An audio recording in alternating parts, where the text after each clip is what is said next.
Wake up, world. Now eyeshadow goes to work with a 9 to 5 Super Shadows by Revlon. 9 to 5, the Super Shadows work and don't quit. 9 to 5, the Super Shadows stay on in Revlon color.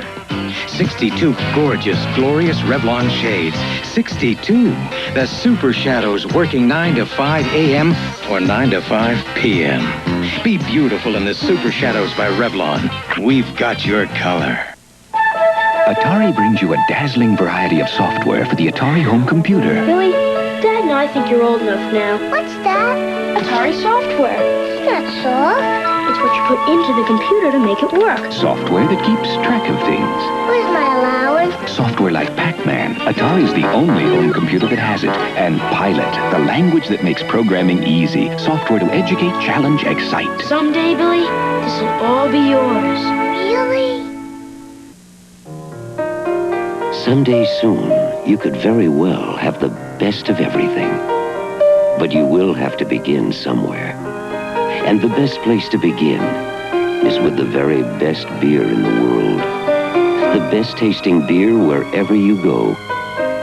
When you think about it, why would you ever have anything else? Come to think of it, I'll have a Heineken.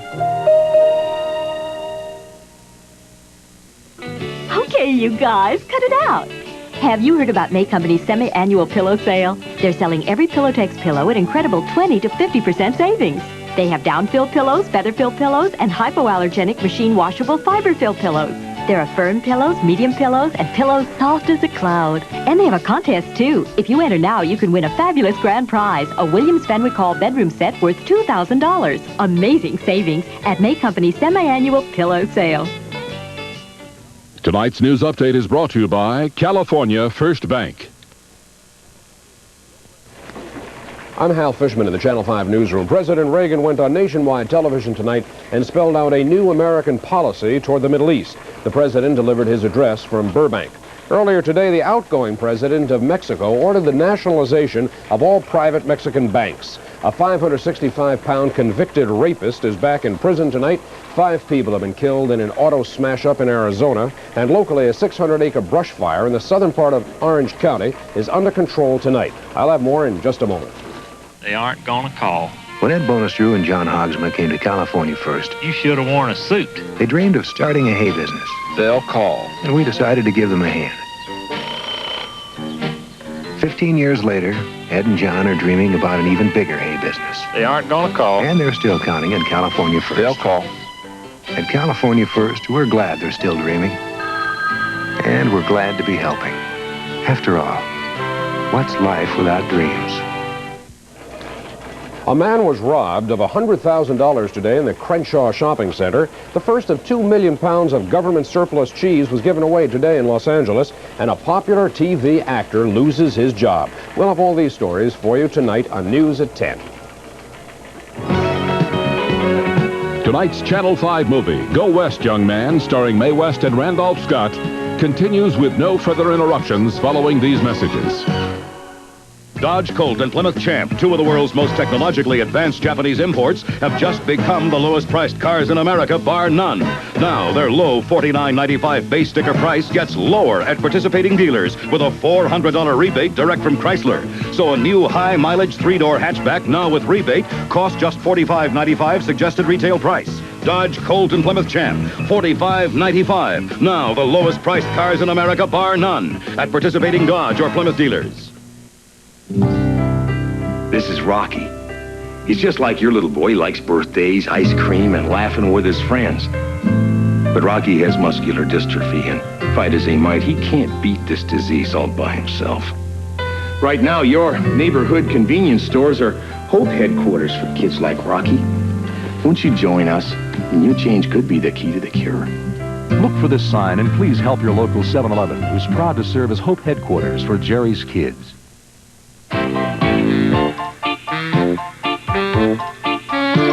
We're CNC Cola, and we're sneaking up on the big guys. More and more people will be making a refreshing change in their lives with CNC Cola and sugar-free CNC. CNC Cola. With a little luck, you could make a refreshing change in your life. CNC Cola, CNC. You know, we're doing something special here for our older Californians, and it works for them and for all of us. I'm Pete Wilson with some friends here in San Diego. They needed housing and security, not advice to lower their expectations. So we built it for them. They have a place to live now, a place they can afford, a place they deserve. It's Pete Wilson for California. They're sexy, they're a team, and they're pure dynamite. Charlie's Angels, weeknights at 6, starting Monday here on Channel 5, KTLA, Los Angeles. And now the final act of Go West, Young Man, starring Mae West and Randolph Scott. There will be no further interruptions. We're big over there.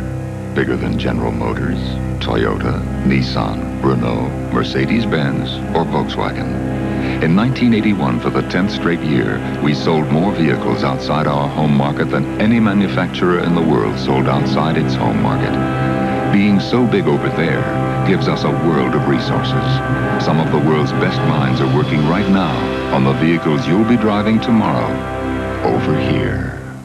What's more natural than natural light? When one of the best meals in town is going down right in your own backyard, what's more natural than Natural Light beer? Ah, Natural Light from Anheuser-Busch. The beer with the taste for food. Just naturally right with all the good food you love to grill. So when the coals are hot... What's more natural than Natural Light?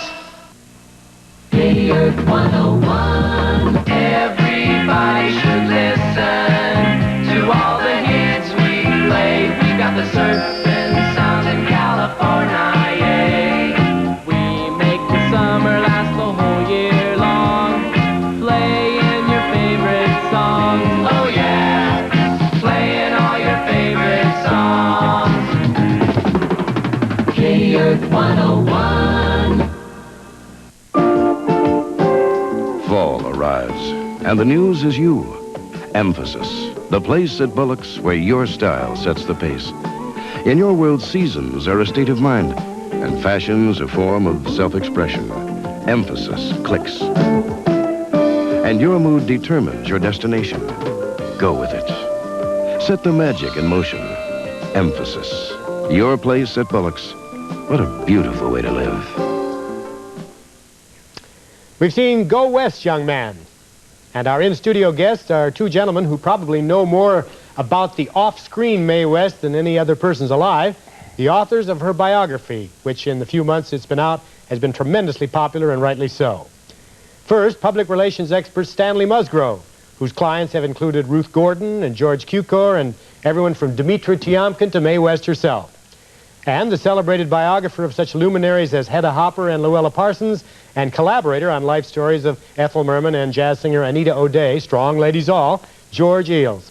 Gentlemen, I have to tell you sincerely, the book is a real winner. I couldn't put it down. I keep picking up little bits and pieces and then looking in the index for people and saying, I wonder what they say about her, and then I'm going to have to really stop and go, front to back sometime. I must ask, which of you gentlemen came up with the idea of doing the biography? Well, Stanley met her and became friendly with her, and he started telling me all these hilarious anecdotes. And so I said, start writing them down. And then I even gave him a tape recorder so he could tape record the telephone calls, but he was too legitimate to do that. The telephone calls, now that would lead me to believe that since you were her publicist, Stanley, did she call you occasionally or quite often? Or? Yes, she was very busy on the phone. And often late at night. Oh, yes, like 2 in the mornings when she really began to get good ideas. And but I guess I wasn't all that ethical. I just was too sleepy to tape record anything. Well, when did you actually start working on the book? Well, I finished Ginger Loretta and Irene Who, and the editor said, now your next book should be Mae West. And I said, no, I can't do it. It belongs to Stanley. And so he wrote to Stanley, and Stanley said he didn't want to do a book alone. And so then I said, well, why don't you write and ask him whether we can collaborate? And so that was about 5 years ago. Now, yes, go ahead. I worked on High Times, Hard Times, the Anito Day book right. at the same time. But I started doing the basic research and contacting people that have been with her in vaudeville and all that kind of thing. And so that, as a matter of fact, I began to ask her such obscure questions that she began to suspect that I was doing a book. And she had Paul Novak, her companion for 27 years, say to Stanley, is George writing a book on Mae West? And Stanley very cleverly said, George doesn't write books unless he has a contract. And that satisfied everyone. Very good. Although Paul then later said that she said, well, I don't think we had better talk to him anymore. And he reassured her and said, if they do the book, it'll be a fair one. Well, you have a great many unpublished anecdotes, and of course I have her book that came out in the 50s, Goodness Had Nothing to Do with It, which has a great many references as far as people is concerned to the ones you have, but yours stories are a lot deeper than hers. Those the references you made to going back to her vaudeville days, for instance, that brings to mind the rumors about her that for years people, well, either that she was a very frigid lady and all this was a facade, that she was a nymphomaniac, which of course would be just the opposite of that, or that she was somewhere in between, or even that she was not a lady at all, that she was a gentleman wearing a wig and the clothes and just, enjoyed walking up and down in ladies' clothing and, doing all these outrageous things. Well, that pretty well, your research into those days pretty well put the kibosh on all those rumors. Well, yes, people should have known that she was no female impersonator because she'd been arrested for her play Sex in 1926, IR7, and she was in jail and she was thoroughly examined, so that if she had been a female impersonator, we would have known it very early. Well, of course, in those days, we didn't have Bernstein and Woodward to tell us everything that's going on about it, but we might not have believed it anyway. But also, people believed that she was the first transsexual. Oh, and yes. Then someone, after the book came out, said to me, you know that she died shortly after she came to Hollywood, and her brother impersonated her. Well, her brother had a big belly and this beard. Well, Stanley, the thing that contemporary people know about Mae West is mainly after a very successful honor night at USC. Can you tell the viewers, in case they don't know about it, how that happened and how it brought her back into the public eye? Well, that all actually happened through Hedda Hopper. I had dinner with Hedda Hopper one night. She said, I've got to watch Mae West and Mr. Ed, and so before dinner. So I hadn't heard anything of Mae West in ages, and that interested me. So I was involved with these cinema dinners that were being put on at USC, and so we got her down there for a couple of them, and people were so taken with it that we decided then to honor her one evening, and it just took the roof off the place, and all the press was there, and it started everything again. I mean, the press would not stop. It went on and on. A television special deal was made at Universal. And then, of course, Life magazine came out with a cover, Mae West at 75. That's right, I remember that cover. Right, and then Fox signed Myra her. Breckenridge. She hadn't done a film in 27 years, and she got $350,000 for it. And her billing wasn't bad either, as I remember. First star billing. Yes. How did that sit with Raquel Welch? Not so hot.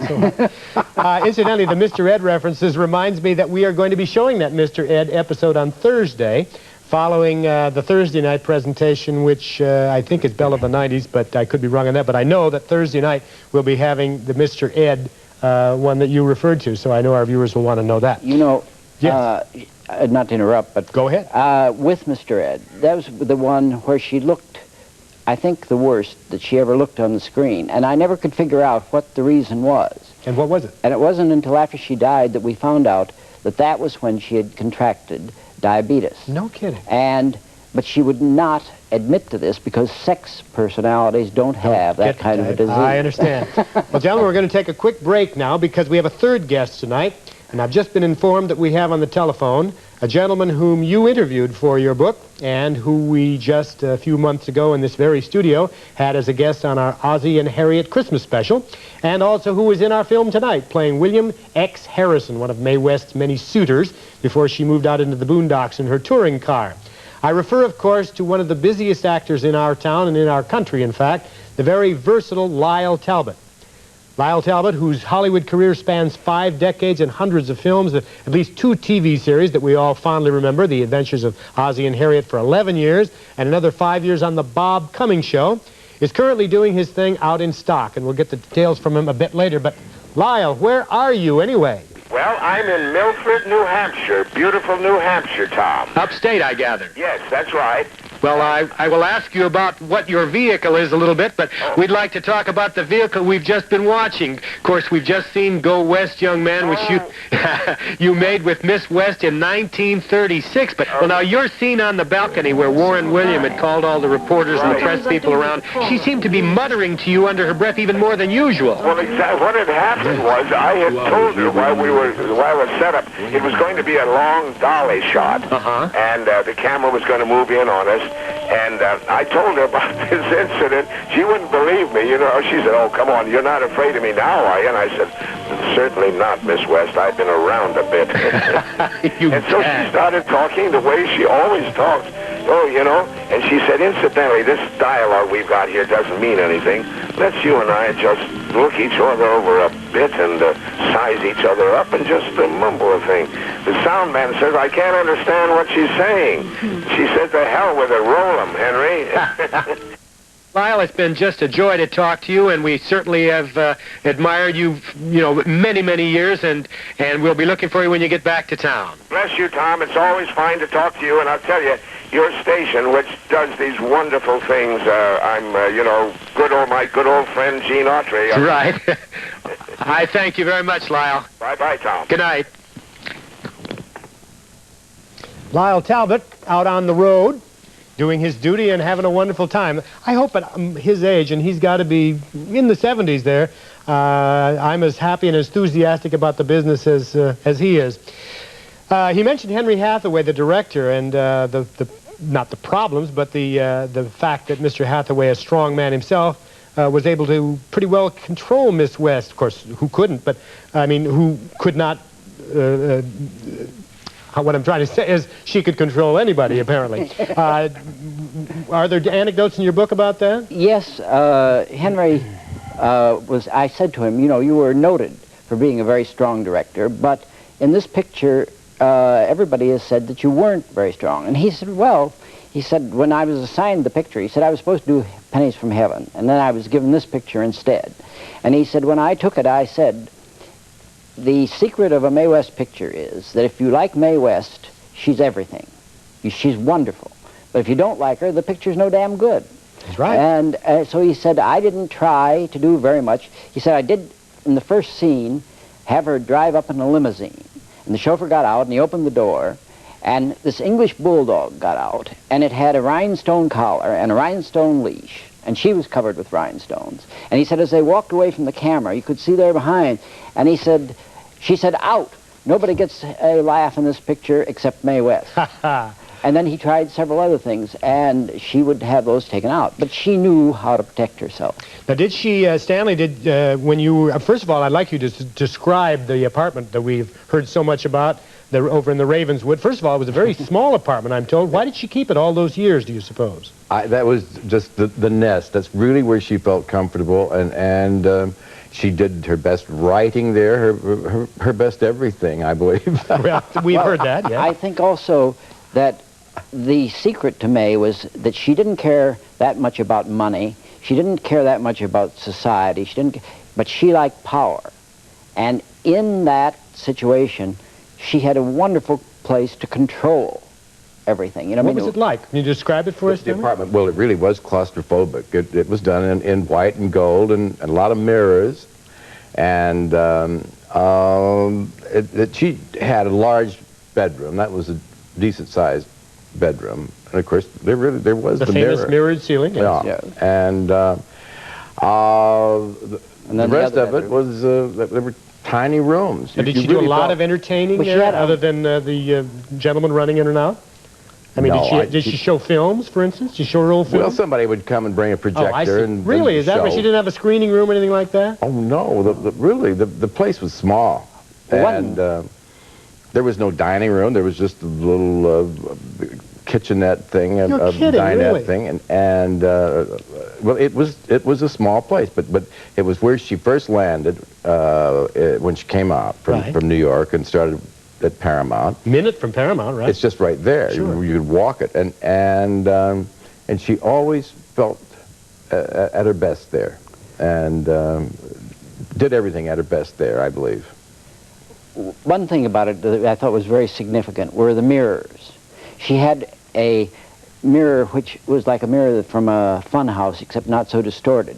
But when it was covered with, around the sides, decorated with shells, and then it was shaped so that when she looked at herself, she looked taller and slimmer.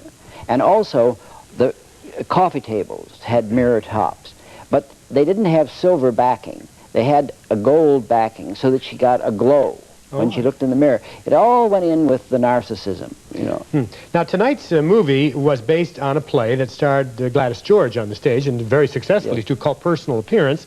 I mentioned that earlier. And I was kind of surprised to find that when I was looking at the credits, because ordinarily she didn't like to adapt things by other people, did she? I mean, she adapted her own plays, I know. Yes, someone usually had Mae was a wonderful gag writer, but someone would write the basic kind of framework. And then, as a matter of fact, Alan Rivkin tells that in another movie that he wrote the script, and she called him to her bedroom, and he sat in this chair by her bed, and she went through the thing, and she said, "Oh, now this scene." She says, "Now what does that mean?" And she went through the whole script, and he explained to her what it meant, and she said, "Okay, now I'll take it and make it good." Well, now, come on, you're both writers. Let's be very candid now. The critics, particularly, have lambasted her writing talents while admitting that she certainly knew what to do with what she had and you know, make it terribly successful. But she really wasn't a wonderful writer. Can we say that, do you think, without she was a gag lightning writer. striking us? Yes. She thought she was. At USC, the Friends of the Libraries a few years ago had a lunch honoring Tennessee Williams. And Lawrence Harvey, and part of the program, said, "I believe you're the greatest American playwright who ever existed." And he sort of giggled, and then he said, "Oh, well, don't you think Mae West is? And she's got the figure to prove it." Well, Mae West took this very seriously. She said, "Well, that's right." She said, there was O'Neill, and then me, and then Tennessee. And she said, "Tennessee has lifted a lot of my stuff." She thought everybody. See, the plots were so lurid. Yes. And that's why they don't, you know, you can't say she was a wonderful writer, but she was great with a gag. I mean, she's the most quoted woman in the English language. Yes, and they all were about herself. Yeah. Was she as egocentric as she seemed to be, or was it just kind of a defense mechanism, or did she really believe all these things, do you think? Well, I think she really believed that Mae West was phenomenal, absolutely marvelous, wonderful, but she regarded herself in the third person, so it wasn't offensive when she got going on herself and what she had accomplished. It was as if she was speaking of another person. Well, Stanley and George, your book, which is called, of course, Mae West, is certainly doing well in the charts, and as I mentioned earlier, it certainly deserves every bit of attention it's gotten, because it's wonderful in that you think you've heard everything there is to know about Mae West. If you think you've heard anecdotes tonight, believe me, we haven't even skimmed them, because you'll have to buy the book to get them all, or go to the library. We're not selling books, but at any rate, I can't tell you how much I enjoyed reading it, and it certainly is a revelation to those of us who have enjoyed her work. Tomorrow night, as we mentioned earlier, we have Mr. Ed, that episode that was shown that Hedda Hopper had to stay home for a while to see before she went to USC, and then we're also going to be showing Belle of the 90s. And I'll say goodnight now and let you see a brief preview of tomorrow night's film. Good night, gentlemen. Thank you very much for having me. Pleasure. We ask what types of men you prefer? Just two, domestic and foreign. Won't you tell us where you're stopping during your visit here? Stopping at nothing. Thursday at 8, Mae West is at her best as the belle of the 90s. It's better to be looked over than overlooked.